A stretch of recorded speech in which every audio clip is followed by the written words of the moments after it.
Forrest Koumas turned heads when he joined the USC baseball team in 2011. He's as talented as anybody we got on our pitching staff. He's experienced. He's pitched in a national championship game. He's won a national championship. He's a great competitor. Last season, Koumas struck out 63 batters, but something didn't seem right. He kind of hit it for a while, but you could tell something was wrong. Beneath the surface, Forrest was hiding his loss of control. I actually felt like I could throw it harder, but I had no idea where it was going. It would just hurt really bad.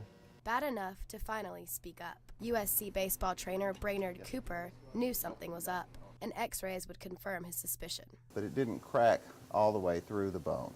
And because it didn't, Forrest was cleared to play through the 2012 season. With Cooper keeping a close eye on his elbow, Coach Chad Holbrook saw no reason to keep Forrest off the mound. He had helped us so much during his freshman year. We knew that he had the experience. But experience alone wasn't enough. There's always that, thought in the back of your head. You're like, what if it's not there, today when you get out on the mound, what if you don't have it all? And having it all would require postseason surgery. We actually put a big screw in the middle of his bone. And what that screw is designed to do is to compress the bone and stimulate a healing process. A healing process that would make Forrest off-season a time for recovery. Forrest took me inside USC's baseball stadium to see what a typical day of physical therapy and workouts was all about. I get to the field and I, change and go into the training room, and I'll start off with, doing the whirlpool.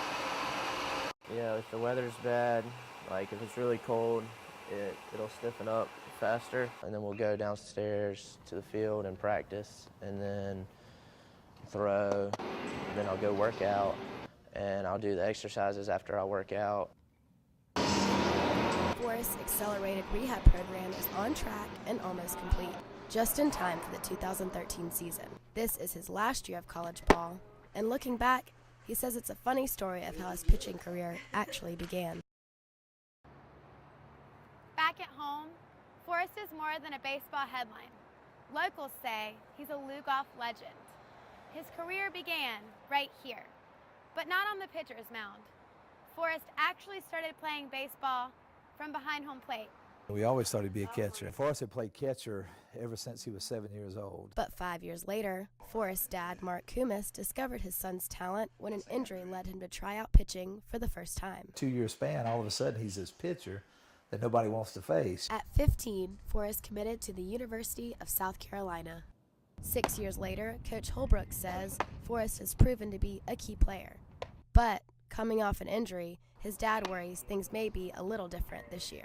It's hard to put all your eggs on somebody who's coming off an injury. But Holbrook's not scared to put all his eggs in that basket. From the scrimmages and the early indications of him pitching in our scrimmages, he looked like he's 100% healthy and back to form where he was as a freshman, maybe even better. So what's got Holbrook all hyped up about the returning pitcher?